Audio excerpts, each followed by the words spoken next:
Call the meeting to order.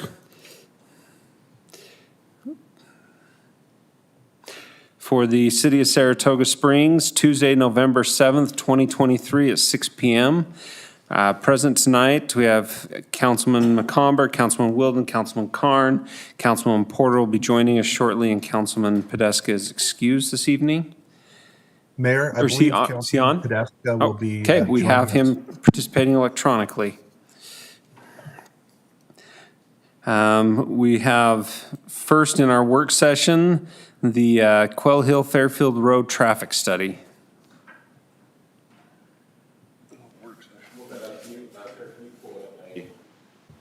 Have it open already on the right screen. You just need to let me know. And our consultant's a little late apparently, but I am happy to begin without him. Well, okay. It's a PDF. It's not a PowerPoint, but it's a PDF slide deck. It's already open. We can hold on that and go Oh. to the item 2. Do you have another work session? Sure, that would be appreciated. Let's do Thank you that. so much. And I was expecting more residents. Usually we're actually. waiting for you to start these, Jeremy. I'm here. Put it in the minutes, Jeremy was on time. Yeah, National holiday now. it's almost Veterans Day. It's pre-Veterans Day. November 7th. Jeremy on time. Fake election day. Everyone's been calling me like, is it election day today? I'm like, normally.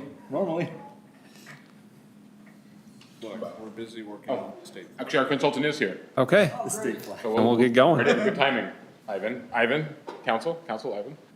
Ivan is with Avenue Consulting, and here's the, well, it's not a slide deck, Sarah, so I'm gonna have to manually scroll through the slides.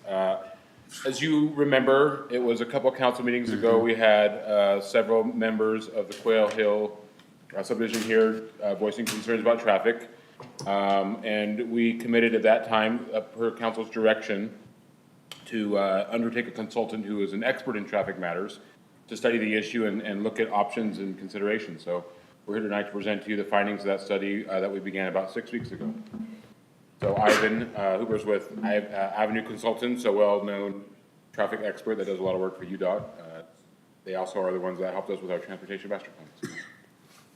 I will manually scroll through this because I don't think this is going to work if it's not a slide deck. No, sorry about that.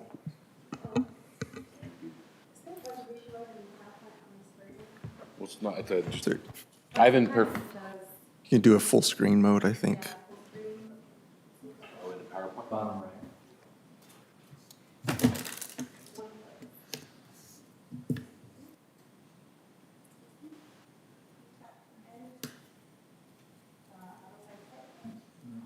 Oh, it's in Microsoft, that's why you can't do it.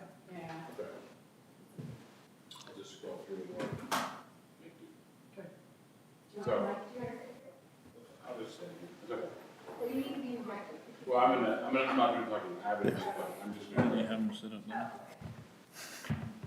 Make them really uncomfortable. Okay. Well, it's a pleasure to be here. Yeah. So I guess got a little bit of a background, which is kind of what this first slide is about. Ultimately, we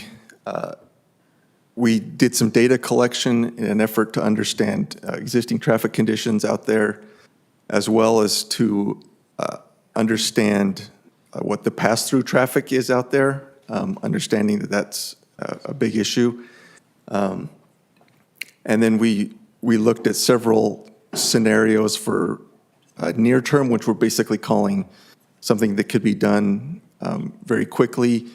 Short term being within a year or two, which was really contingent or revolves around Mount Saratoga Boulevard being connected up to SR 73. And then what we're calling a medium term, as additional development occurs in the area and their connection is made up to Talus Ridge Drive and the Riders development being built as well. So we'll just walk through each of these in turn. So on the next page, we'll talk about our data collection here.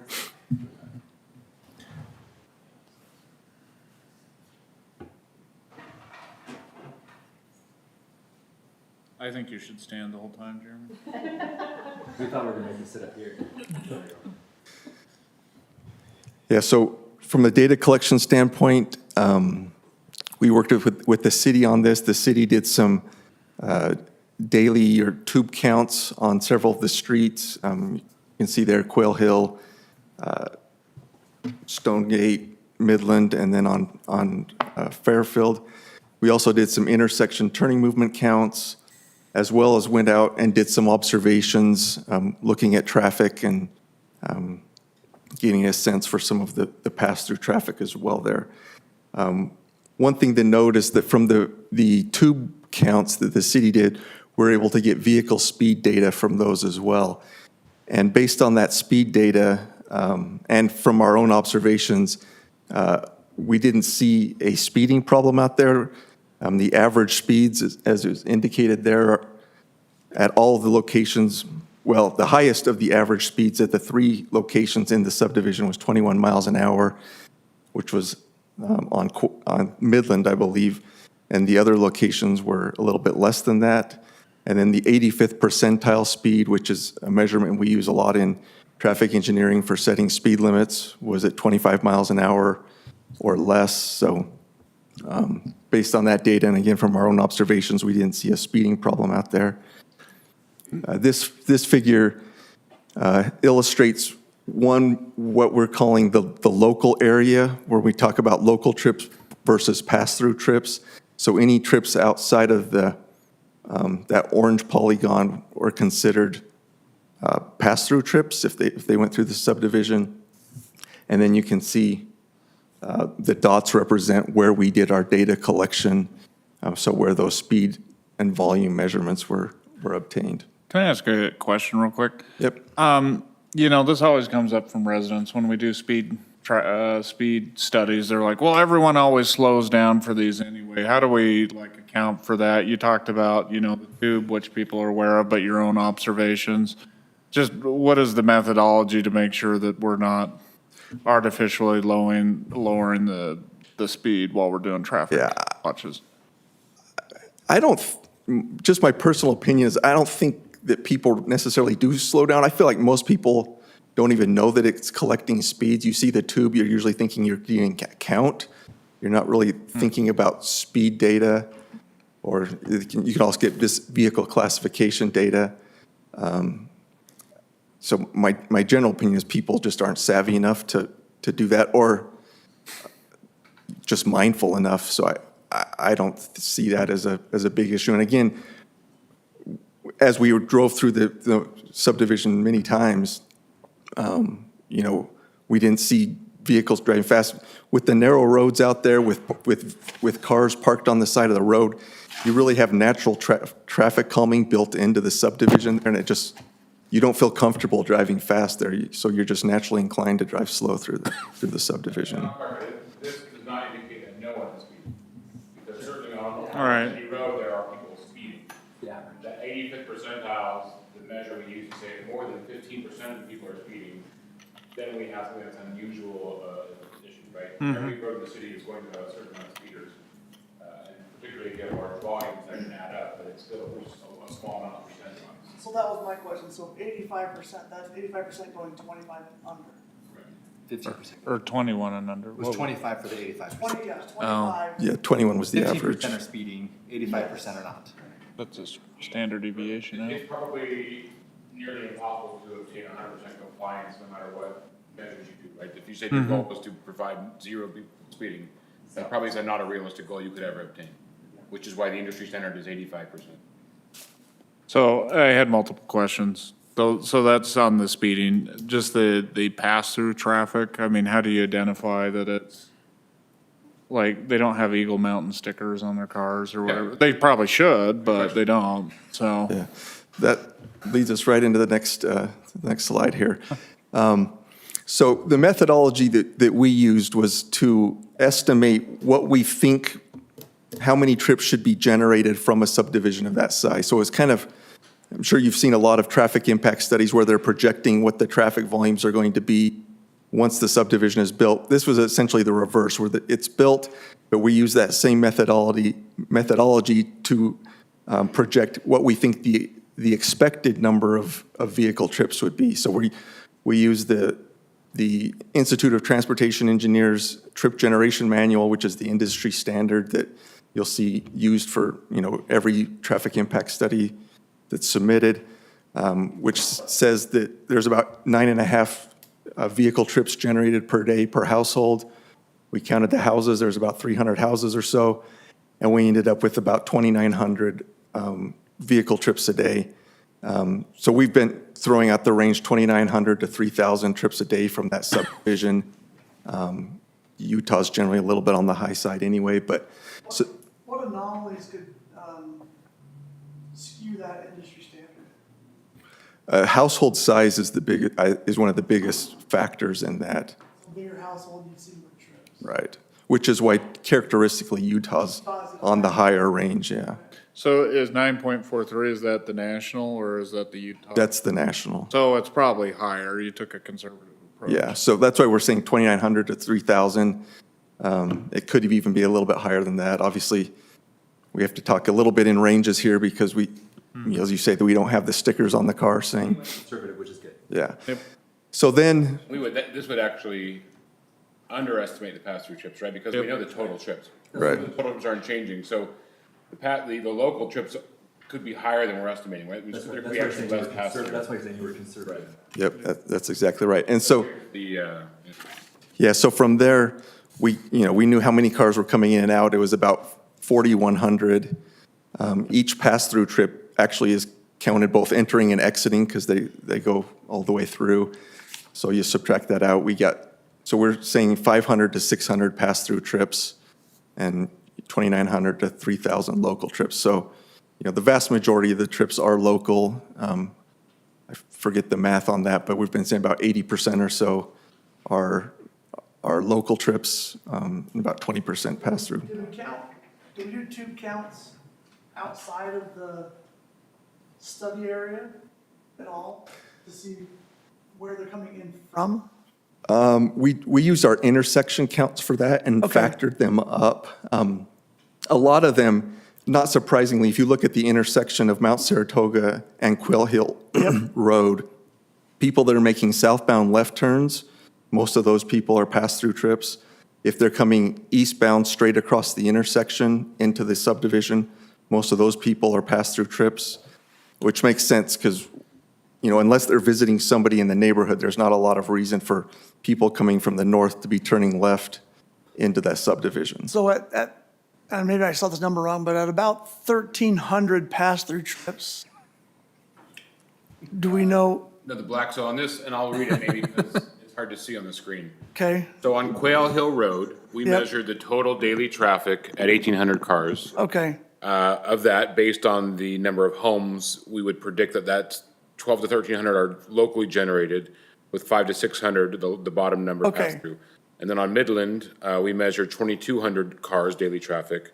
Again, we would estimate based on the number of homes, that's 1,600 to 1,700 locally produced, so that's locally east, that area we identified before, east of Mount Saratoga Boulevard, with pass-through of about 500 to 600 trips.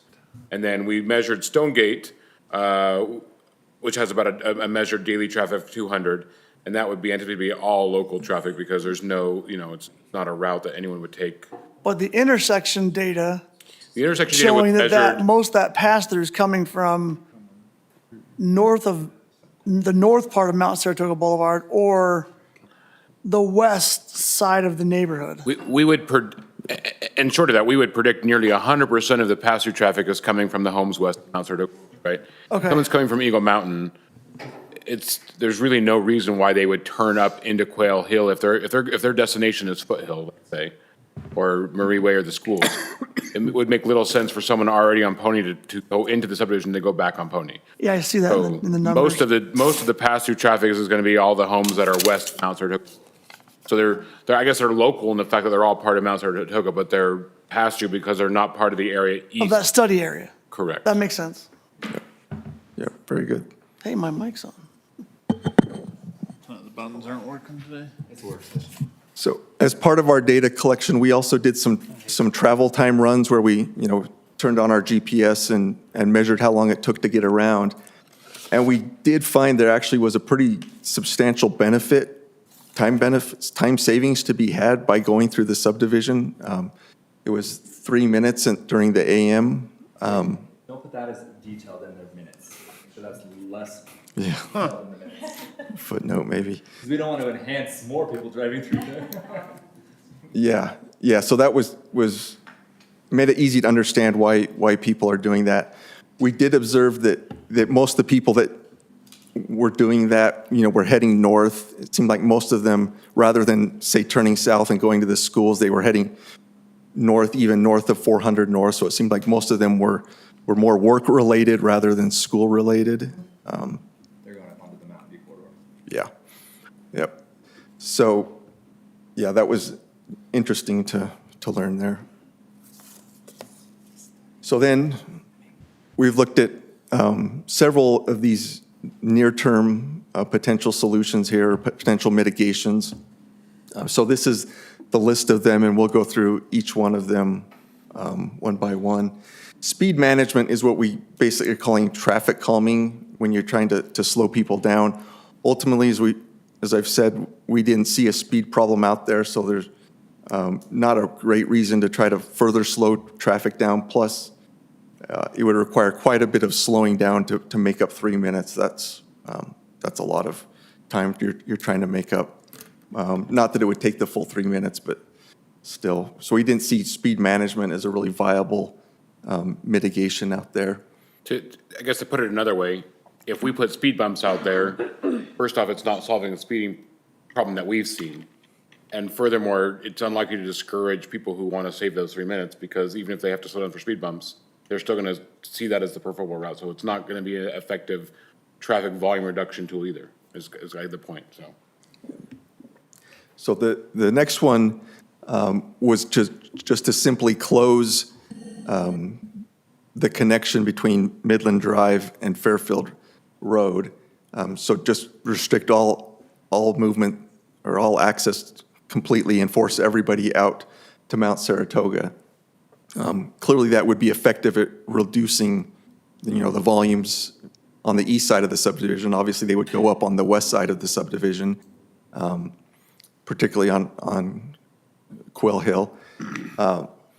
But we looked at what the impact of that would be from a traffic perspective by adding, we projected about 150 extra vehicles during the morning commute to those already congested movements, being the southbound left off of Mount Saratoga, and then the eastbound left turn onto northbound Foothill, and found that would increase the travel time there by 5 minutes, and you'd have an average speed there on Pony Express be less than 10 miles an hour. So the next slide here just illustrates that a little bit. So really would take,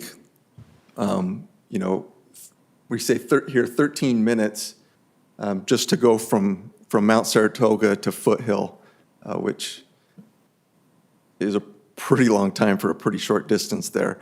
So it would certainly be pretty impactful, and also, so that was a big part, a concern there. And then just in general, throughout the region, there's been a desire to have more connectivity, not less connectivity. And so, by reducing connectivity, you're reducing options. And, clearly in this case, that would be the goal, but to reduce options. But, generally speaking, more options will lead to a better transportation system. So then if we can go to the next one. And so that's, you may have solved one problem, but you've created a new problem that then would have to also be solved, right? And it impacts. Every driver, in the AM, Yeah. every driver on that section, so you can imagine that section of Pony Express would then have an average speed of less than 10 miles an hour for the morning commute. So it basically impacts not only all of Eagle Mountain, which we do need to be considerate of our neighbors, but it also impacts all of Mount Saratoga instead of just a small portion of Mount Saratoga. So it's increasing the amount of people impacted substantially. Correct. Yep. Thank you. So this next one was the idea of putting a connection between Stonegate and Fairfield, which would redistribute some of the traffic, so it would make, essentially, it would make Stonegate a viable pass-through trip road as well. So you would split some of that traffic between the two roads. So certainly that would certainly reduce volumes on Midland. It could be that you would have the Stonegate people in at the next meeting, having similar complaints, since they would go from having, virtually no traffic in front of their house to having, we're showing 1,400 vehicles a day. So again, and you'll see this on a lot of these, where it's not necessarily solving the problem, it's just moving the traffic around, redistributing it. And so that's what this option would do. This next one is a similar situation where select segments would be closed that would make it difficult to make kind of a straight shot through, so you'd have to kind of wind your way through the subdivision if you were going from one side to the other, to avoid the two closures we're showing on Quail Hill, one on Midland. So again, you'd just be winding your way through the subdivision. On this one, we would expect that the traffic would really just flow in both directions, right? The people on the east side would go out on Fairfield, the people on the west side would go out Mount Saratoga, and there would likely be relatively few people that would just go through all the ups and downs to cross through the subdivision. And so, again, similar to the other, we're redistributing the traffic. We would get rid of most of the pass-by, because even though I don't think this would add 3 minutes of delay, I suspect that it would still be enough to push a lot of the pass-by traffic out. So we estimated 80% of that pass-through traffic would not go through the subdivision. So there would be a modest net decrease in volume, but then the rest of the local trip would just be redistributed through there. And again, you can see the different numbers. The biggest difference is on the east or the west end of Stonegate, where we're showing traffic more than doubling from about 900 cars to 1,900 cars a day. And so, again, this is largely redistributing the traffic.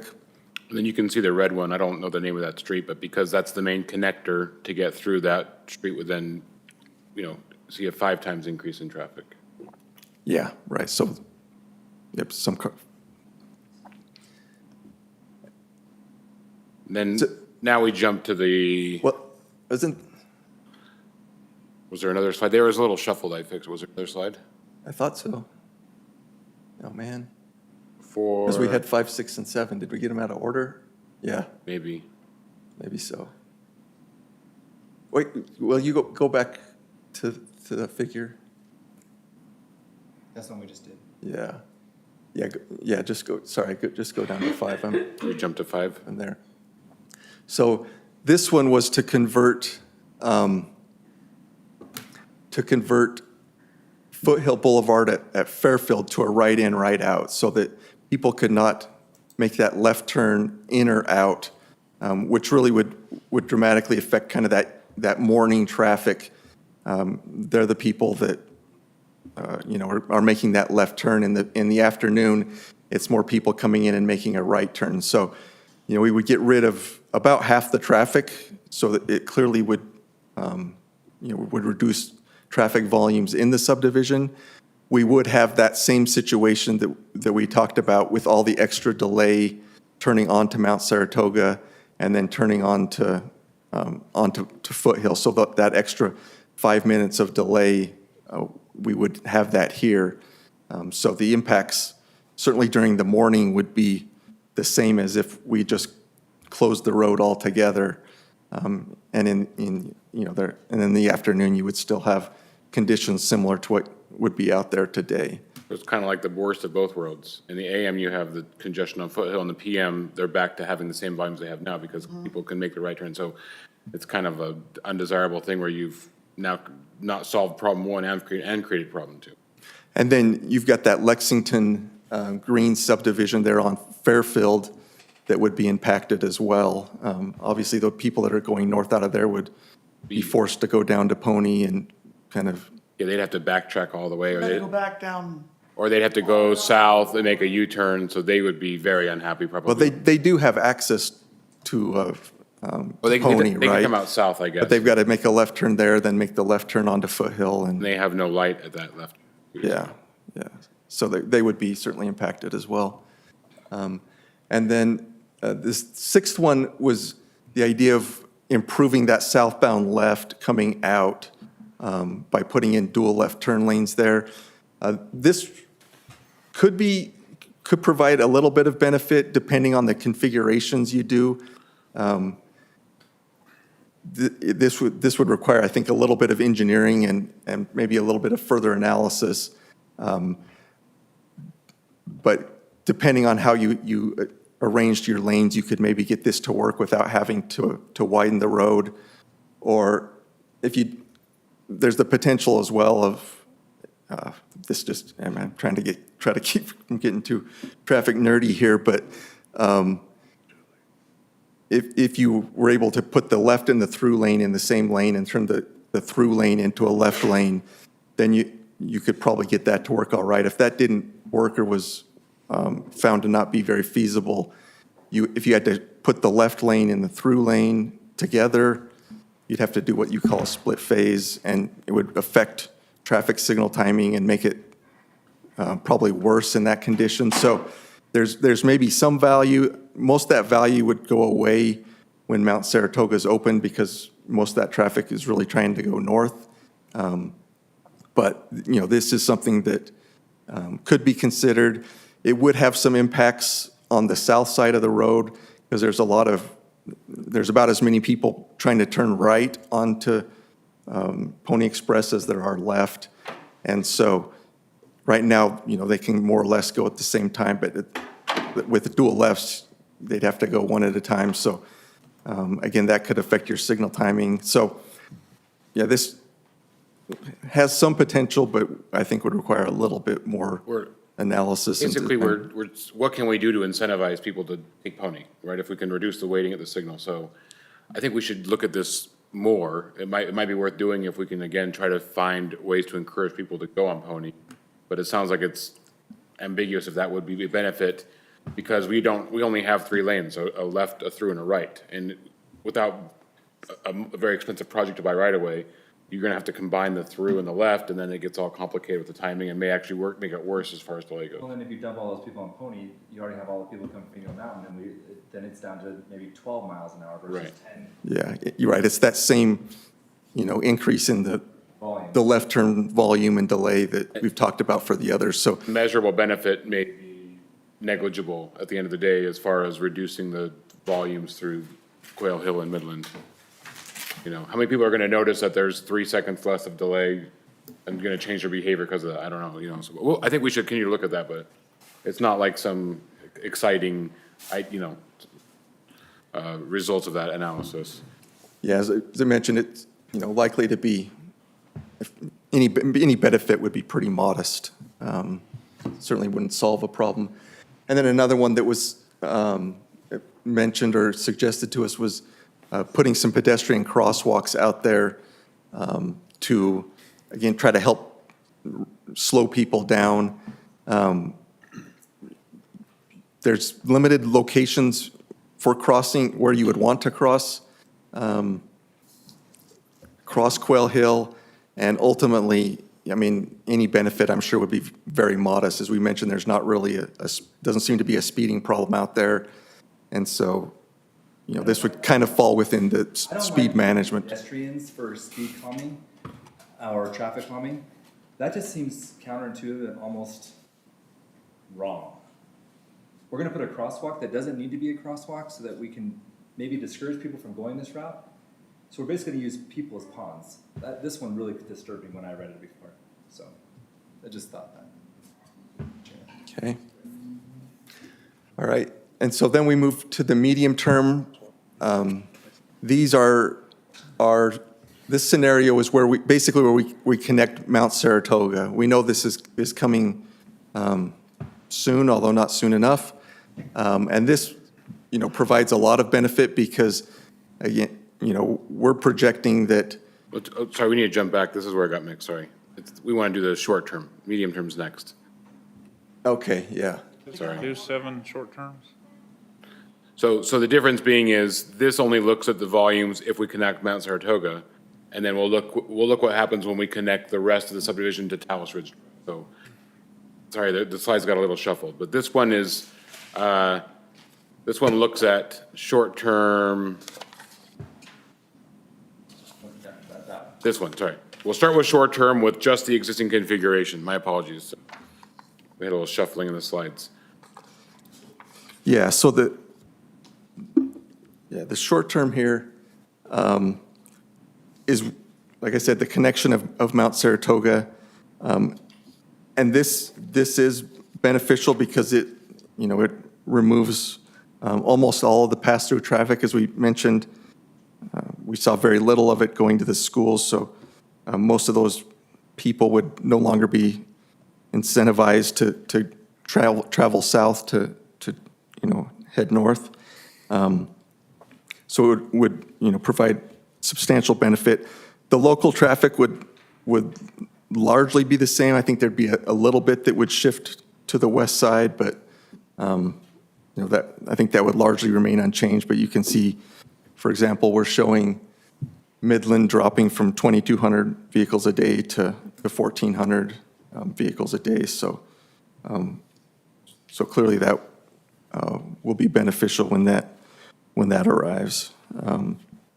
So that was the main one for the short term, and then We looked at the short term with the connection of Stonegate Drive. However, as we discussed before, it's the same issue.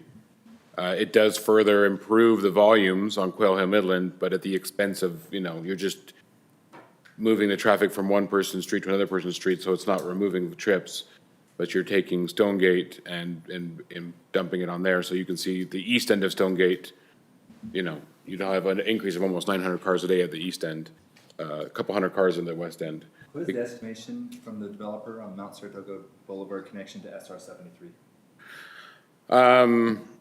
That's a good question. 1 to 2 years is the very short answer from what we've heard from them. For that one? Yeah. Completing Mount Saratoga Boulevard, yes. Thank you. 1 to 2, you said? Again, it's not in the city's control, but the last discussion we've had them at But that's 1 what to the 2. developer is. Edge Homes, It's correct. the economy, there's lots of factors. Correct. Okay. And then we jump to the medium-term mitigations. medium term, sorry. So this now looks at, so this first configuration now shows Mount Saratoga Boulevard's built, and Edge Homes has completed Quail Hill, around the hill, including a connection via Grand Tour Drive to Talos Ridge Drive. All right, so now you have the full interconnectivity of the neighborhood. So this is what we expect the volumes to be, in essence, at build-out of this specific development, and the roads are completed. And what is their expectation on that road? That one I couldn't answer. Further out. Oh, it'd be further than 1 or 2 years. I would say Correct. 4, 5. But Yeah, and this one also has that rider station there on the southeast corner of the subdivision as well. So that assumes that's built, and that some amount of traffic, rider station traffic would come from the subdivision as well. And so we looked at a couple different options off of this one as well. So I think hopefully the next slide. Yeah. Lost all confidence here. Yeah, that one. Yeah, So we looked talks through a few of the scenarios, the scenarios that we looked at. So again, we looked at that Stonegate connection that we looked at in the previous ones, where we get the same, same conclusion, right? We're just moving traffic around, but it doesn't do anything to, eliminate pass-through traffic, which in this case, there's not a ton of pass-through traffic at this point anyway, so you're just redistributing it to, largely to get some traffic off of Quail Hill and Midland. Another one that we looked at that that we like quite a bit is if we're able to put in a new connection between East Quail Hill, east of the existing subdivision, and Fairfield Road, that would essentially carry the traffic that's using Midland now to get out. So, And, yeah, and I'll just, we talked about why number one is just tough, because you're just, We're not. yeah. Number two, we think has a lot of promise. Now, we don't control the timing of that, but if we were to amend, if council wanted to, we could look at amending our transportation master plan, adding that connection east of Midland on the backside. But that would be, the timing of that would be whenever that property comes in for development. And then, One time we developed a road for a development and it bit us, and I, as a city council member, will never do that again. I know which one you're talking about. And then number three, Evans Lane is not viable because that property's already been entitled and platted. So you'd be buying homes and things like that. Not to mention the topography would be extremely challenging. So of these three evaluations, two seems to be the most promising. Again, it doesn't provide immediate relief, but it could do very beneficial longer-term relief. And these are just kind of the numbers. So Is it possible to put that in our transportation plans when that development comes in, and we need that road? absolutely, yeah, we could do that. That doesn't eliminate any traffic on the Quail Hill at all. That is correct. Now, it does provide drastic improvement on Midland. As you can see, if Mount Saratoga is built, Quail Hill's built all the way around to Tallis Ridge, and this new road was built, traffic on Midland would drop, almost to nothing, right? From 2,200 to 200, because this would be a much more viable route. And we could, in theory, build this road in a way that we don't have homes on this road, right? If we're protecting that. But It does not, that's private property, we don't own it, that's. correct. But I was saying, that's why I was saying, if we put that on our transportation plan, Sure. development comes in. One day when it comes in, You see it there, yeah. right. They'd have to put it in if that's. It does not provide a drastic change. Again, what the benefit you're seeing here from Quail Hill is because of Mount Saratoga, not because of this. The Quail Hill, continues, and obviously these volumes would probably be similar as the rest of Quail Hill's built. You're going to see Quail Hill's always going to be higher volumes than other roads that don't have the connectivity that Quail Hill does. yeah. And so, sorry, I'm just trying to. And then it's worth mentioning that there could be some grade issues with the slopes building this road that we've talked about putting in the master plan as well. I do think that, it's totally nitpicky, I know, but that previous slide, where it has from 0 to 1,600 on that Fruitshire Road, it's because the road doesn't exist. Yes, sorry. I would use the word NA typically in something like this. Okay. Because I think the average person looks at it and says, you basically increased to 1,600 traffic, when it really is not applicable to 1,600. Because the road doesn't exist, that's why it's The road here. doesn't Thank you for making sure. That's a good it doesn't point. misinterpret that. Yeah. Thank So, you. And these neighbors are hyper-focused on this area, so I just don't want them to misread that. thank you. Yep. And so then this is, just the conclusion, as we've talked about, the vast majority of the traffic in the subdivision is locally generated by the subdivision. It's generating about 3,000 vehicle trips a day. There's 3 access points, so if it were evenly distributed, there'd be 1,000 on each road. So, getting them down to, super low numbers is probably not super realistic because they've got to go somewhere. And then obviously, those road closure scenarios are adding lots of extra delay in the morning at Mount Saratoga and at Foothill. So that's certainly problematic. And then the other measures are really just redistributing the traffic around and, kind of to some degree picking, you're not really solving the problem, just moving it around a little bit. As the analogy of squeezing the balloon, right? You can't make the air go away. You can just push it left and right and up and down, but that doesn't really get rid of the trips. Well, and even if you do build roads, even when Mount Saratoga goes in, behaviors take a while. It can take a year to almost 2 years to change traffic behaviors when you're driving. Perfect example, we're now, a month in on Mountain View Corridor behind the temple there, and we're not seeing the traffic counts, but it's gonna slowly start ticking up because people change their traffic pattern. How many people ended up at home and said, how did I get home? Because you don't remember making the turns. Or you move, like I moved not too far, and how many times I went to turn up Grandview when I was supposed to go straight because my new house was straight, right? And so it's a year and a half, 2 years, and what we've been told is between 1 and 2 years, Mount Saratoga, which is one of the major balloon error outers here, is The technical term. 1 to 2 years, and changing traffic patterns is best a year. So it really does appear that it's just getting the developer and encouraging them. And this developer has always been very good for their residents, and if we tell them and continue to communicate to them that this is a real problem because they're building so many homes, maybe they can expedite their process. You know, and we talk about Mount Saratoga, it's 1 to 2 years. I know people would love to have a solution in like 3 months, but that's not how roads work. And so it feels like going through this, we have some reasonable alternatives starting short term, meaning 2 years out to like 8 years. And we've had problems in other residential streets and things like that. And we never just shut things down until there was alternatives. Not that we're suggesting shutting things down, but making drastic changes until you actually have a viable solution. So, I mean, I feel for that street, but there's nothing that we can reasonably do right now that just wouldn't put the city to a grinding halt, but we do have good solutions over the next year or two So I- to reduce I think the traffic. nice news from this is that there is a Yeah. light at the end of the tunnel. Yeah. It's not like this is the next 20 years, it's a couple years. Yep. Yeah, so that was it. If you don't have any other questions, I think there seemed to be a consensus that we should look at maybe adding that one road to our TM so that when that property comes in, That makes sense. other than that, we can look at tweaking the design of the Mount Saratoga Pony Express signal to add a dual left turn lane. But it doesn't seem like that's, We need to acquire a new right of way for that?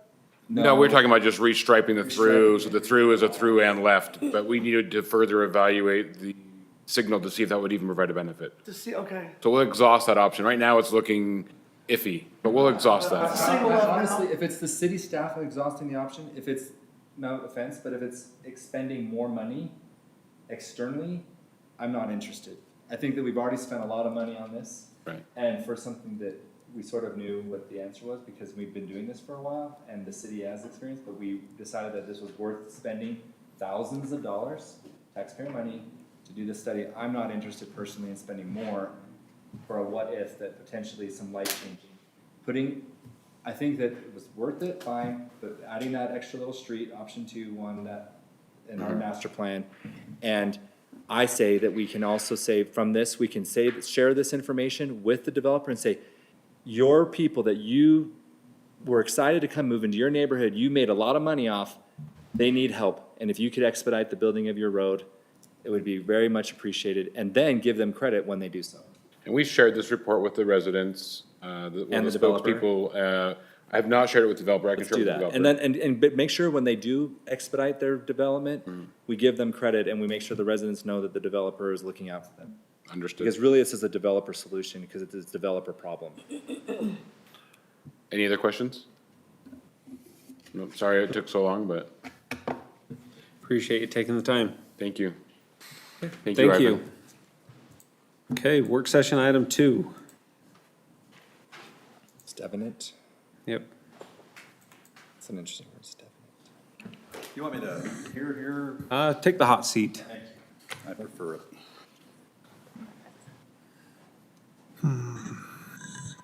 Move the mouse over.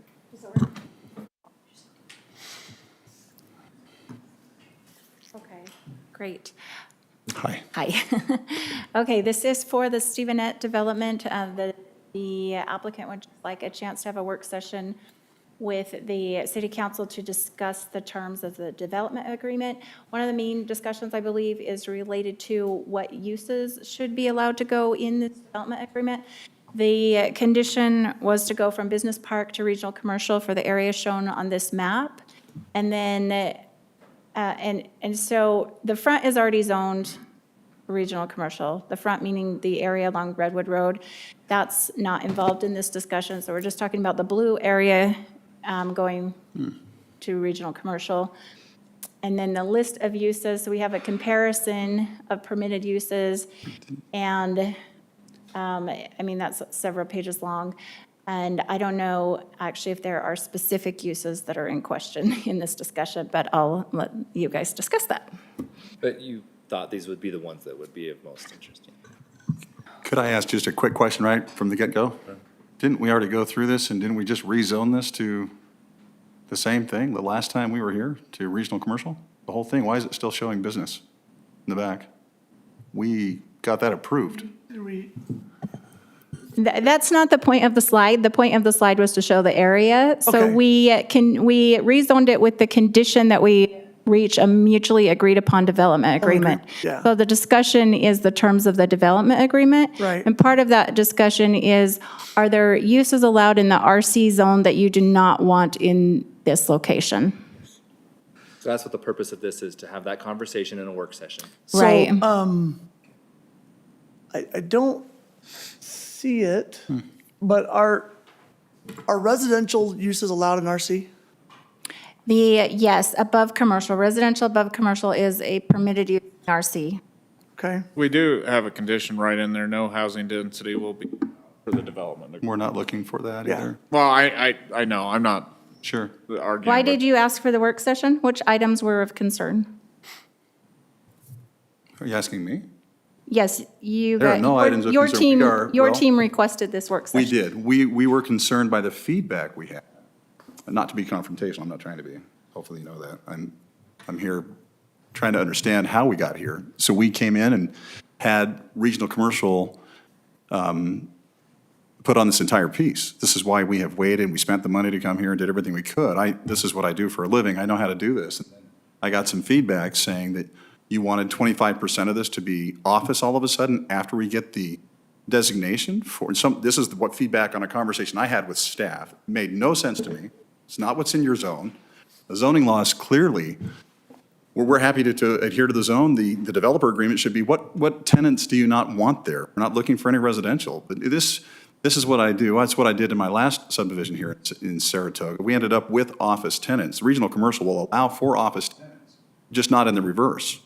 So we have like medical office that could come here. We've got lots of tenants that I've been teeing up to come here. But to hear that whoever it was that called me, and I could mention his name, told me that there was a concern that you wanted 25% of this to be office. That doesn't make any sense to me after going through what we went through to get it zoned regional commercial. So that is concerning to see the slide that shows it, business park, because I thought we were past that. So the, Impression that, I was under the impression that we had conditionally rezoned this as regional commercial. If we were, but as part of the development agreement, we would exclude certain things like alcohol. Correct. Sales. I did not want another liquor store, if you would. Nope. In this Yep. section. So the point of the work session, when I was seeing this on here, I was prepared to have a conversation of. what back and uses we take weren't gonna do? Which things I don't want to see in the regional commercial zone. That's fair.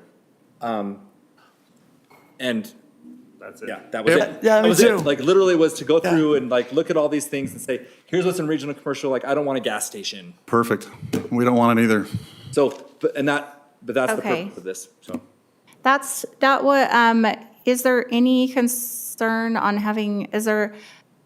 other than the going through the uses and eliminating some of them, is there any other No. concern that needs to be discussed? And if there was a miscommunication, Thank you. Apologize. yeah, for sure. Oh, great. It was mainly just to, RC was fine with me, we just wanted to eliminate some uses and make sure I there's don't no want open residential. storage, Nope. Right, things right. like that. I mean, we're gonna go through the list, but normally we would do this on our own kind of thing. We just Yeah. give feedback, but it was requested, I think, from your staff. Well, after my phone call with one of the staff members, I was really concerned. And we want exactly what you want. I want to do exactly what I did across from Costco. I want to bring those types of tenants. That's what all of us were pitching. Yeah, and that's exactly what we want to do. We have no problem eliminating alcohol Because and, we're just protecting ourselves from if you sold. oh, no. So you gotta remember, we have to protect. the 100%. residents. So you are good and you've done Yeah, good things in the past. thank you. But what is it for you to say, you get these, right, you just get regional commercial and then you sell 100%. because somebody comes to you and says, I'm gonna get 100%. good And percent. this is why the developer agreement has to happen. Yeah, And we're so good with that. Purely, so let's just start going through the list. I love it. Great, thank you. And by the way, I'm feeling, Kent is traveling, he's been the planner over this, or he's out of town, but he's been the planner over this, so I didn't have all of the background, so I Well, and apologize if for it says something for about not. Construed communication, Yeah. Well, always an issue. and from my memory, like, we moved from business park or off, what is it? there's business, yeah. Business to regional because there was just one or two minor things that didn't fit and we're like, okay, that sounds good, but like, let's just memorialize it for the reasons that, because there are certain things we've had at zone previously the way it was because we didn't want whatever in there, like a We car had wash. talked about allowing all of the RC uses except the ones shown here. So can we get clarification on if that is still the case? Well, there's not room for big automobile sales, and so a lot of these are obvious, but we still need to put them in there. We're just looking for that retail designation to bring in restaurants. Now, of course, now alcohol sales Is there anything on doesn't. here that concerns you? It's right here. Oh, right. The only thing, wow, light rail would be wonderful, but no, we're good. Like the convenience store, is that a Can- concern? No, we're not going to do a convenience store. I totally agree with that. I think those are, that's, I've seen convenience stores try to fit in a model like this. It never works. Are you okay with no dwellings above a commercial? Absolutely. Yeah, I think that doesn't work. A car wash, would you want a car wash? No, absolutely And not. for my clarity, this is just the piece that was marked BP before, but it's now RC.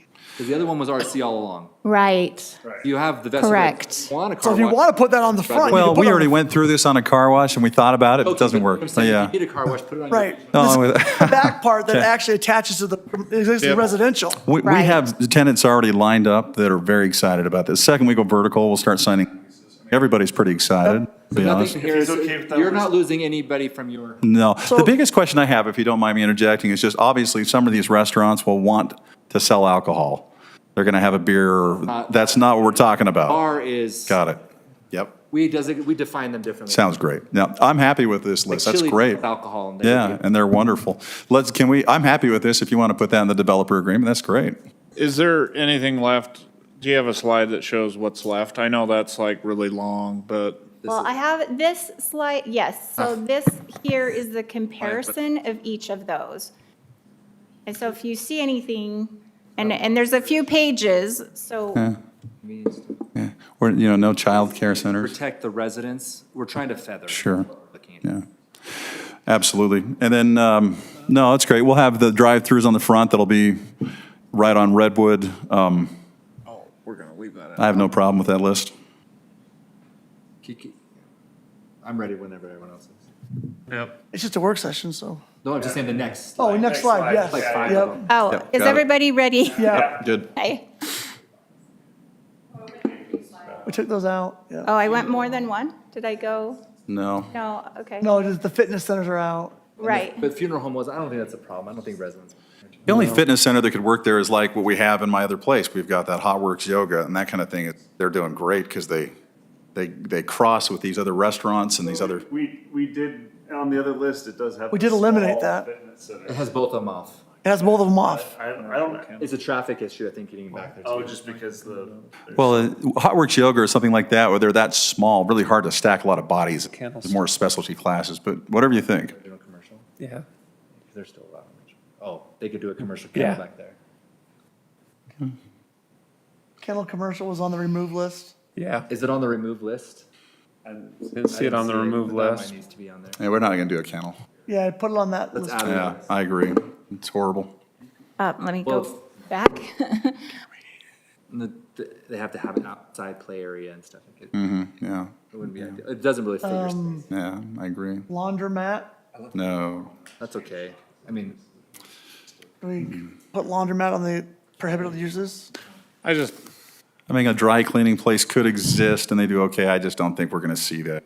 they always cause environmental have a issues. You laundromat. can never like Always put some. anything else other than that there for Yeah, 50 years. Next slide if there's enough. yeah, we're good. Okay. What's a personal plant service? tree nursery? What's the top one? It's not gonna fit. Sure. Personal service establishment. What is I that? think that's every use, isn't it? Hair salon?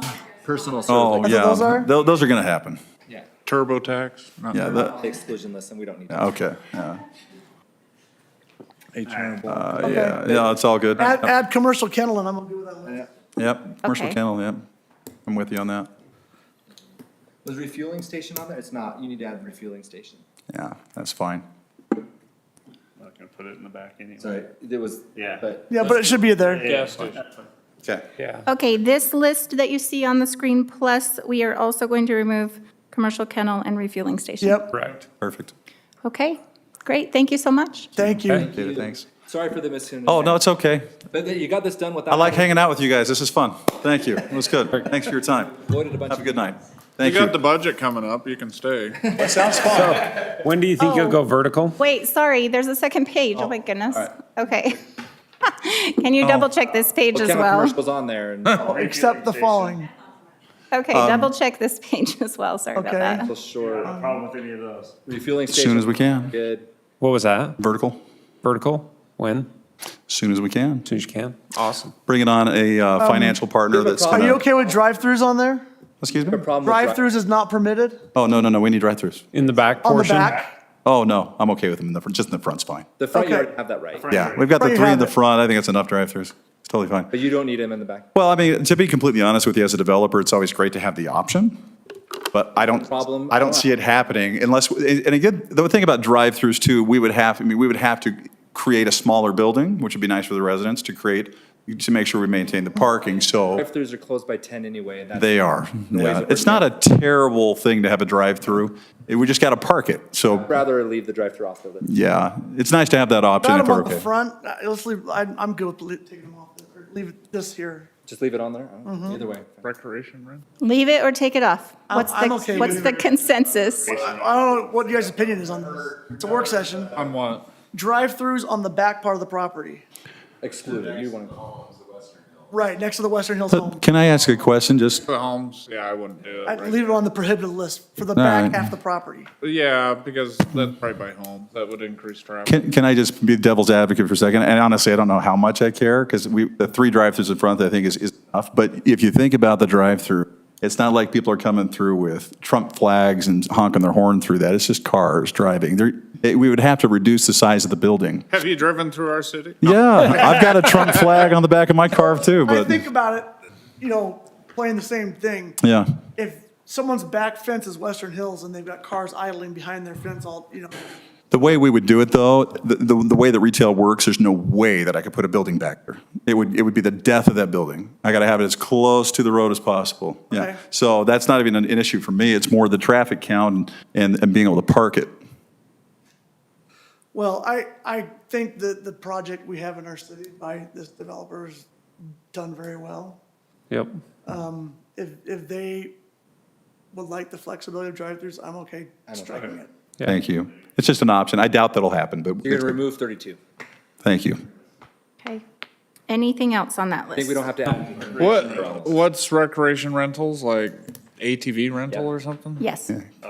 Yeah, I'm with you. That's good. Let me just Right. double check. I mean, Okay. it'd be nice to rent an ATV there. Yeah. All right. I don't care. Okay, that was the full list. Sorry about that. Hey, we're in a work session. Can we ask a different question about his other property? Go for it. Yeah, this Sure, is- go ahead. The residential and back, what's the status there? We're working through right now with the architect. It's been a very, very challenging piece because of the river. Okay. Because of Riverside Drive. Yep. And all the setbacks there, and also the setbacks from the river. And then we've got the Army Corps of Engineers and the delineation report we had to pull, and you name it. It's a lot. We're getting closer. But you're closer. We're closer, yeah. In fact, this weekend or next, we'll have all that smoothed out. Road that we kind of need. Yeah, no, it's coming. It's coming. It's just, Yeah. it's been a lot. Working hey- with the federal government, state government's been really interesting, so, Appreciate yeah. it. Perfect. Thank you. Thanks for you. your time so much. I really appreciate it. Thank you. Thanks. Thank you. Okay, policy meeting, 3-minute recess? a 3-minute recess, yes. I am the oldest guy in the. I'm counting. I strove for an hour and a half. Too.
Okay,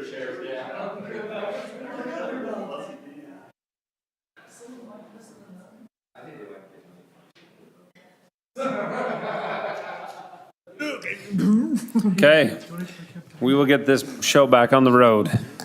We already did call to order, roll call. I've asked Councilman Wilden to lead us in our invocation this evening and Councilman Carter to lead us in our Pledge of Allegiance. Oh, we haven't even done that yet? No, Oh, my gosh. Okay. Am I first? you are. Oh, I forgot where that. Our Father in heaven, we're grateful that we're able to be gathered here this evening as a city council, and we're grateful for the opportunity to review these things that are being presented to us, and we ask thee to bless us that we'll be able to make decisions for the betterment of the current residents and future residents that may move here. And we're grateful, and we ask thee to protect our first responders and those in the military at this time. And these things we say in the name of thy Son, Jesus Christ, amen. Please rise and join me in the pledge. I pledge allegiance to the flag of the United States of America and to the republic for which it stands, one nation under God, indivisible, with liberty and justice for all. Chris, I'm gonna miss you because you keep the pace. Okay. Public input, time has been set aside for the public to express ideas, concerns, and comments for subject matters not listed on the agenda. If you're here for public comment, please avoid repetitive comments. Please limit your comments to 3 minutes. Please state your name and address for the record, and please be respectful in your comments. Is anybody here for public input? Come up to the podium.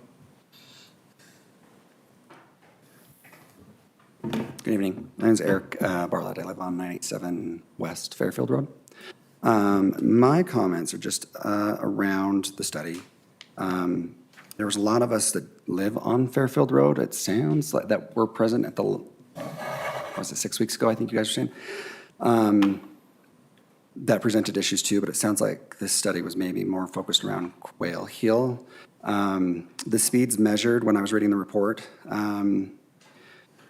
stopped at 1,000 West. It was between Midland and 1,000 West, which is before you hit any of the homes on Fairfield. And it also doesn't state that the 85th percentile on that was above the speed by 7 miles per hour, which is 32, which is report that wasn't mentioned today. They're, because I have so many videos of them speeding. Like, I get that not everybody is speeding, but especially in front of those houses on Fairfield Road. And a lot of the ones that were from the community that were here last time, you know, kids almost hit. Just last week, my nephew was almost hit by somebody weaving in and out of that street on Halloween, right? No one's slowing down even for kids trick-or-treating on that street. So I get that you can't close off roads and, you know, just divert all the traffic one way or another, but the stop sign has probably helped in reducing that to 32 miles an hour from Midland to Fairfield. But then once you hit that and you hit the streets, I mean, there have to be above 25 by the time they hit my house, which is only 2 houses in from that. Just, I don't know, we don't normally respond, I'm just trying to get. Yeah. I'm trying to figure out exactly. So you're talking Fairfield right before. Are you in Lexington Green? Yes, sorry, I guess I could have said that, Lexington Green. I just. The Me too, I was Lexington trying to Green figure it out. neighborhood. Ended where it went out, and you're saying. Yeah. We really need to be located. Thank So- you. Because normally we don't engage, but I just. Oh, you know, you're totally fine. Where you were talking. I'm sorry, yeah, I could have said Lexington Green neighborhood. So it, 7 miles an hour, so it helps lower that speed down because they have to stop now. So I guess my only suggestion would be is we really need to try to reduce the speeds on Fairfield from 1,000 West to Foothill. And there's 2 other opportunities where we could put a stop sign, which is what you've already done. It's not Midland, it's the one that, that's north of that. And you've put a couple stop signs in there, which has probably reduced theirs below 25 miles an hour. That if you did the same, at least we might not be able to solve the throughput of how many people and how many cars are coming through. I can deal with that if they're not, if they're not endangering everybody on the street. So short term. Yes, because it didn't hurt anybody to put that stop sign where you put it, and it was the next day, which is, I couldn't believe it, And then as people stop running it, and they're still running, like you could pick any day, I could pull up my cameras and I could probably show you dozens of people just running that stop sign every single day. But for the most part, it is reducing the Where's that stop sign you're referring to? 1000 West and Fairfield Road. I just gave Chief a thumbs up, and he's gonna make sure that. We've already done a Yes, fair amount of he enforcement has. on that stop sign. In fact, we've had a lot more success on the stop sign enforcement than we have had on any speed enforcement on either Fairfield, Midland, or Quail. With the amount of traffic that comes through in the mornings and the evenings, the people that stop for the stop sign are going to prevent the ones that aren't from not only speeding, but from running through the stop sign. And so I would just ask that as some sort of measure, because it's not going to hurt any of us on Fairfield. We're already going 25. I would stop 4 more times on that street to prevent one of our children from getting hit because they run out to the road to collect a ball or something, or because there are cars parked on the opposite side. You know, a car not even seeing that a child's going to be, you know what I mean? That would be my suggestion. Thank you to the police department who have been enforcing that stop sign and pulling people over. But just adding a couple more stop signs before you hit Foothill, I think would go a long way. Thank you. Mayor, can I ask a question for Jeremy? Yes. Jeremy, the study that was done on the study area did not include speed in this area, correct? Sorry. We have traffic counters, and we have those, so we have done traffic speed counts in that area, and I would concur what he's saying is the only area that even showed a potential speeding area is the east end of Fairfield. So I think the So last my time we did question that- is, we already have data on speed Yes, in this area. yes, So we could It's use not- that data to justify stop signs to reduce speed. or something, yeah, some sort of Yes. traffic calming. Take a look at that. Will you look into that, Jeremy? I mean, the data always drives the decision, so. I would say the stop signs were not inherently put there to traffic calm. And those locations were chosen because those are major intersections per se. So I just don't want to commit that we're going to do stop signs. But if you'd look into it. To calm the traffic Okay. yeah. Okay. Perfect. Thank you. Okay, is there any other public input? Seeing none, I will close it at this time. Reports, IHC did their ribbon cutting on their new emergency room center that opens in the 16th, and their surgery center that is opening September? December. And so they are a great addition. They're already talking to us today when we attended about the next 2 phases. Oh, great. And the work that's going on there. They've recruited a lot of doctors that would like to be out this way. And so that is speeding up the process of getting more medical services for us. I think they said they have 24 surgeons already committed with surgery scheduled out. Correct. So yeah, they've got 24 surgeons. They've recruited 2 brand-new OB-GYNs, so they're looking at mother and baby and some other. Oh, that expansion next, potentially, yeah. So great, great turnout today, but great addition to the community. Anything else, reports from the council? Okay, We had the Utah Lake Authority Director resigned, and so we're in the process of replacing him. Eric Ellis, he went to be the city manager at Vineyard. okay. Perfect. Okay, anything from administration? Not at this time, Mayor, thank you. Okay, consent items. I will entertain a motion on the minutes. Sorry. I'll move, we approve the consent item. Second? I have a first from Councilman Wilden, second from Councilman Carn. Roll call, McComber. Aye. Wilden. Aye. Porter. Aye. Carn. Aye. Podeska. Did he? Okay, we can't hear him up here. Can't hear. Wow. Okay, Chief has super hearing. Oh, Mark's on there? Oh, So the chief was just making. Ryan, Chief's Ryan making is stuff also on there. Turn your Okay. video down, chief. motion carries.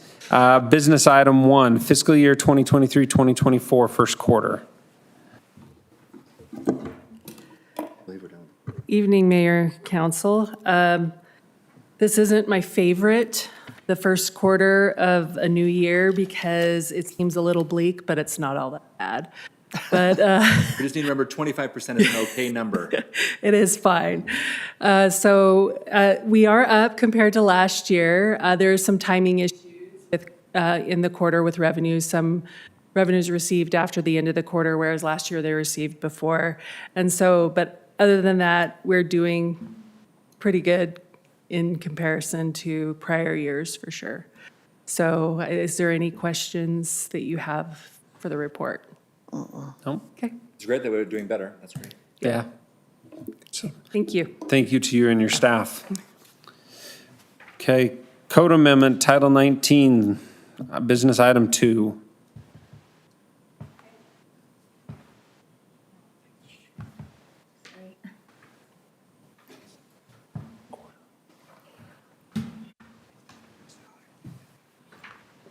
Okay, great. Good evening again. And there are a handful of code amendments in this section. Most of it, if not all of it, is to come into compliance with some changes to LUDMA that occurred this year. So we are adding a definition for townhouse and townhome to the dwelling section, and then we're adding that to our use table, and then indicating which zones that can go into. And then we are clarifying pre-application meetings and the turnaround for those, as well as, and this applies, so there's now a deadline in state code for reviews for single-family, two-family, and townhomes. And that is the 15 days for the initial review. I think subsequent reviews are longer. Yeah, 20 days for subsequent reviews. And that was required to be added to the code. And we're adding, all of these are per state code, actually. So in all of it's about the same. It's just different sections of code, just adding that timeline that's now required.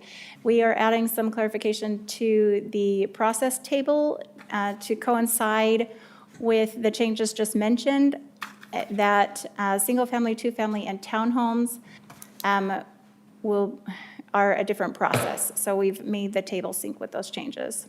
Those have to be staff approvals. And if you notice, we've left as much discretion to council to approve site plans after two-family dwellings.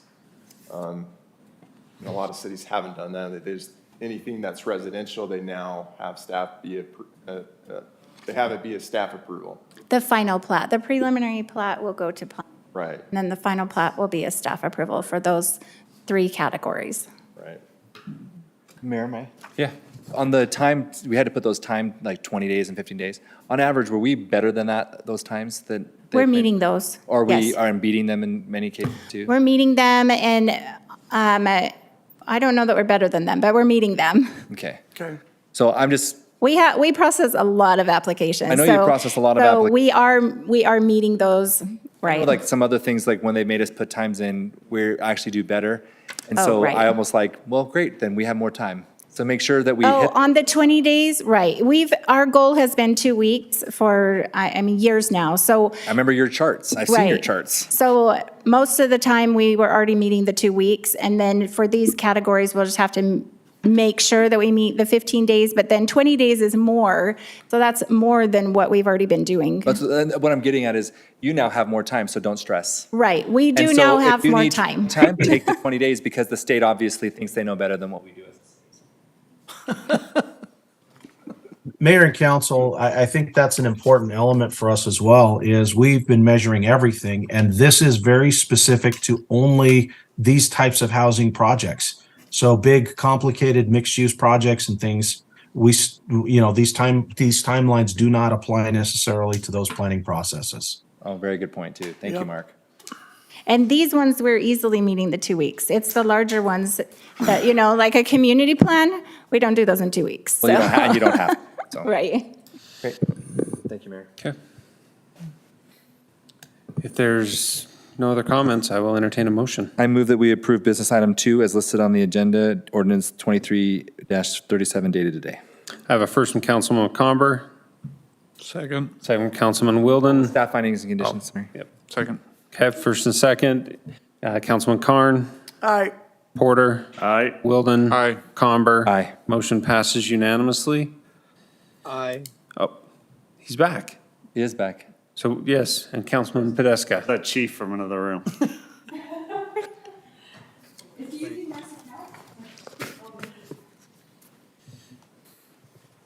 Ryan, so you are online then? I've been online this whole time. We can't We hear thought- you, and then you voted okay on the other one, so we'll make sure that the minutes show that. Thank you. Okay. Now we have to apologize to Chance. Yes, you do. Hey, Dan. If we had a good AV system, this wouldn't be a problem. Okay. Every Not week. directed at you, Owen. Your fault, it's not really your fault. This week it can be Thurman's fault. Sure. The lawyer's fault for Always this. blame attorneys. That's fine with me. Business item 3, Code Amendment Title 19, Camp Williams noticing requirements. All right, good evening, Mayor and Council. This is another code amendment initiated by staff to be in compliance with state code changes in the last legislative session. This one's related to noticing. So House Bill, Sarah, can you click? Sorry. House Bill 265 required that we have to give notice to the State Department of Veteran and Military Affairs before we can approve any land use application within 5,000 feet of Camp Williams for our city. So this is just adding exactly this language into the code under 1913, just so that we cover ourselves in Title 19 as well. So with that, I'll turn this back over to you for questions. Do we know, you have the departments on there. Where do we send notice to? I'm still trying to figure that out. So I've actually Just put a emailed postcard them, in- I've contacted The them. Department of Veterans. There's no specific like Gotta mail. address or person specifically in the department that we're supposed to contact. The language of the bill just says to notice them, This is state code, state code. so if we go up to the VA and put a piece of tape and a paper on the door, we've noticed them. So I've emailed them and I haven't heard back, so I'm gonna try a couple more people Okay. or talk to the league and see if they have any contacts or if anyone's actually done this yet. But if we do, figure it out. But for now, we've just adopted the language as it exists in the state, Okay. state Shows you code. they should only meet once every 2 years. Because they shouldn't have time to do things like this. I'm gonna make a motion on this silly. Well, Councilman Porter, Oh, something to say. All right, I'm sorry. Chris and Chris are duking it out. All right. This is totally unrelated to the topic, but I forgot during reports, they did ask us about putting up we're part of the West Sentinel Lands, and they wanted to put up some signs similar to like a Tree City USA Yep. on our roads so that when they come into town, I don't remember if everybody had a chance to weigh in on that, but just anyway, I have staff, if you could work with them to get that. We And can do then that. I have a motion that we approve as it is item 3 with all staff findings and conditions. I'm not even gonna second it. Can we get that on record? I'll second it, because he won't second it. Okay, I got a first from Councilman Porter, a second from Councilman McComber, Councilman Carn. So you can Aye. go first. Councilman Porter, Aye. Wilden, Aye. McComber. Aye. Podeska. Aye. Motion passes. Close were you to saying? Code Amendment Title 18. It was gonna pass anyway. I don't see our building official or fire chief here, but this is just to update the code to be concurrent with, or be current with the recent bills and changes, updates to the fire and building codes. Yep. We're mandated to pass all this. Okay. We don't really have a I will choice. entertain a motion. I move to approve business item 4, code amendment title 18, building and construction, as listed in the staff report, ordinance 23-39, dated today with any staff findings and conditions. Okay, I have a first from Councilman Carn, Second. second from Councilman Wilden. Any further discussion? Councilman Porter, so you can be first. Aye. Councilman Carn, Aye. McComber. Aye. Wilden. Aye. Podeska. Aye. Motion passes unanimously. We got code amendments to Title 18.02, Flood damage. flood damage. Same thing, we're just going up with state code, right? This is yours. These are minor changes. I don't know if you've heard, the state's going through all of their floodplain stuff. And the biggest change for Utah Lake are these new thing called V zones, which are typically, if you're on the beach, velocity zones, so waves. And as you can imagine, when you get wind, the waves can actually change the water elevation. So traditionally, they looked at static flood elevations. Now they're saying, well, that doesn't truly represent someone who's right on the shoreline during a windstorm. They may get flooded even if the water is not high because of the wave. And so there's a few other minutia. That's the biggest change. So we're adopting our code changes to be consistent with that. So we've adopted new definitions and things like that. We've also changed one nuance that instead of referencing a specific document, we specifically reference the most current version. We use that language, most current version. So we don't have to keep updating our code every time they change their. Love it when you guys do that. Mayor, I have a question on this. Go for it. If I might. When we are passing mandated state code changes, we have zero legislative decision. We can consent item this stuff? We could, couldn't we? Consent, you have to, I mean, yeah, as long as you take a roll call. Any ordinance passed, you have to take a Because roll call. we don't have a say in this. Yeah. We have to do this. So I mean, we all know this stuff's just following state code. We don't have any say in Yeah, it. when As we're long as you do following roll call. state code, just updating our code, we should just consent item it. Okay, so roll call, he always does roll call and consent anyway. Yeah. What item are we? Okay, item 5. One's a little different, it's not necessarily state mandated. It's- I move that we approve, item 4, staff findings. Item and 5. conditions, which is listed on the agenda. Item 5. Item 5. Okay, I have a first for item 5 from Councilman McComber, Second? second from Councilman Carn. Wilden. Aye. McComber. Aye. Porter. Aye. Carn. Aye. Tedesca. Motion passes unanimously. Personnel policies and procedural manuals updates. Mayor, council, we had a few items. I know we brought this to a couple weeks ago, but had a few more items regarding fire holiday, how we accrue that, pay that out, police step plan, and then also we added the communication plan and some clarification for social media for our employees. So if you have any questions, we can dig deeper. Otherwise, we would appreciate you approving it. Oh, When we Councilman did the Wilden. review for the fire chief, we talked about this, and I got a good explanation of why, and it makes perfect sense. We added a couple things regarding termination of employees Oh, as well. yeah, sorry, missed that. Made it a little simpler for the city manager approves those, but before we had it where he had to actually sign the notice and the letter. So we made it a simpler process. So HR can handle it more. Right, Or as long as the city manager expressly authorizes it. I think I brought this up before, but the use of social media, 14B, it says, employees shall not use personal social media accounts or sites to conduct city business. Do we define what city business is? Business of the city. I don't think we do, but you know, that's something that we could add a definition in the next version of this. Well, and I think we ought to do it sooner than later, because I get tired, I'm not gonna pick on any person individually, but they'll go out, hey, I'm so-and-so, and the council, blah, blah, blah, blah, blah, you know, they do this or that, you know, and like, let's go and protest at city council against my boss's boss's boss's boss. I mean, it's protecting people from their own stupidity, to have that in there. Yeah, that was the intent of that item, and so we'll clarify that. and Yeah. Bring it back. But it just here at city business, they could go, well, I'm not conducting city business. I'm Right. sharing my personal opinion in my role as a street worker, not picking on anyone in streets. Right, but- and some of the communication policy clarifies the direction of. I said worker, not street walker. Yes, you said worker. Okay. Some of the communication policy that Ann drafted also calls out that using your title or saying, hey, I work for the city is against the policy too and not advised. So to that point, we are trying to clarify that for our resident, or for our employees so that they don't. Okay. Great. Perfect. Okay. Oh, and if I could, I believe it also stipulates the city manager ultimately is the one that authorizes people to use the policy if or to have permission. So I believe that's also covered in there as well. Yeah, or the PR staff, we put it in there as well, so. Okay. But it Perfect. does hinge on that city business terms. Yep. That is something we. Yeah, we can clarify. Thanks. Well, and all it says is employees are prohibited from using city branding or city-owned or equipment or whatever without prior consent. It doesn't talk about using their employee title. Okay, yeah, we can clarify that. Okay. Perfect. I move Okay. that we approve business item 6 is listed on the agenda with any staff findings and conditions. Second.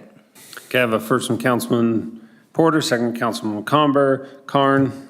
Aye. Wilden? Aye. McComber? Aye. Podeska? Aye. Porter? Aye. Motion passes unanimously. We have the sewer capacity allocation and reservation policy amendment. Mark's Okay, item. so that's mine. A couple weeks ago, we brought this and we had some concerns last minute, so we tabled it. This simply just allows a little bit of a, it's not really an exception because we already allowed horizontal improvements to be installed after prelim. But in times of in the yellow status where we don't have sufficient capacity in the sewer system, this changes it so it expressly allows us to allow horizontal construction of improvements so long as preliminary plat is approved. It also restricts final plat approval and final plats from being recorded until such time as the sewer capacity is, the issues are resolved. One of the things, the version of this that you're seeing in Dropbox, and I checked it with the version that was on the website. The website, there's I don't know how this happened because the version that was sent by me was not what's in here. But the version that you'll be adopting today, if you have any concerns, is the one that you see some highlights on it. And again, this was a draft. I don't know how this made it in here. It's not the version that I sent, but I reviewed it and it accomplishes what we need to have it accomplish. There is one change that we need to strike, and that's in this table, priority table. The red lines to the priority table, we're recommending that those not be accepted. Other than that, this is acceptable, and there's a few additional clarifications that I added in the version that I sent on to be included in the packet that didn't make it. Anyway, any questions about this policy? We added some clarifications as well that were important. What do you mean by eliminating the priority, the edits? The to red priority lines. Table? There are some Red lines. red lines in the priority table that were not recommended. You're talking about in section 2 of that table? Yeah, If you'll notice, it prioritizes as now item 1, the same thing as item 3. And it's not consistent with the rest of the table. So my recommendation, and Kevin's just explained it, is that we not accept those changes at this time. Okay, so if we don't accept those changes, there's really no prioritization to one type of project over the other? Those are the ones that could be prioritized? No, those were just changes to the previous priorities that we adopted the last time. It just doesn't make sense that we're changing number 2 priorities, and item 1 and 3 are the exact same. Okay, it's kind of duplicative, and we felt that schools and churches should be prioritized over those non-residential lots, and 3 says the same thing, so we don't want to accept that, or we're Okay. not recommending that. Again, this was not supposed to be for the council's eyes because it wasn't what we're recommending, and somehow it made it in there. But I've reviewed everything else.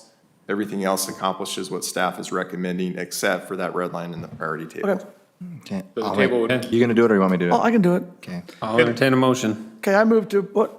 I Question? would just say, can you make non-substantive, like run spell check after we approve this? That's all. Absolutely. Okay. And you'll notice we're not going to include the highlights in the, Well, yeah, just run spell check. absolutely. I'll just Okay, so leave I it. move to approve business item 7, sewer capacity allocation revision policy amendment, ordinance 23-42 dated today, with the amended change of eliminating the changes to the priority table in the city council packet.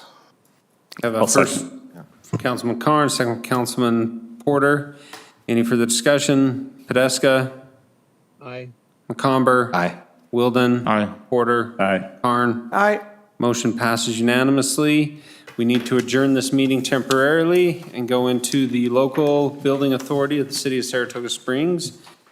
Present tonight, I have Vice Chair Trustee McComber and Trustee Karn, Trustee Podeska, Trustee Porter, and Trustee Wilden. So we do have a quorum this evening. We have a public hearing on the consideration of an issuance and sale of not more than $40 million in aggregate principal amount of lease revenue bonds, Series 2023. Is there anybody here for public input at this time? Seeing none, I will close the public hearing at this time, and I will entertain a motion on the consent items. Move to approve. I have a motion from trustee, whatever your last name is, Karn, Second. and a It's been all. from trustee years. Wilden. Any further discussion?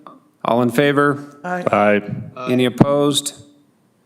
We will adjourn back to council policy session. Wasn't listed to vote on it.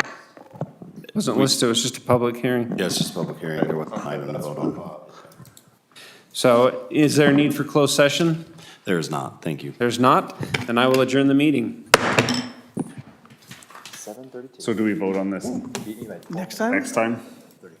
We just have to have the Public hearing. You have to have the public hearing. hearing prior to the vote. Prior to I the saw vote. you out taking advantage. Let's turn off. You get these to turn off? Yeah, it's off. Owen, mic's on. if I could, Owen, I want to clarify. Councilmember Porter, what was your question? Do they vote on the bond next Vote on the time? bond. We already approved the super parameters resolution last time. We just also had to have a public hearing as well. And so it is already approved per the parameters resolution adopted last time.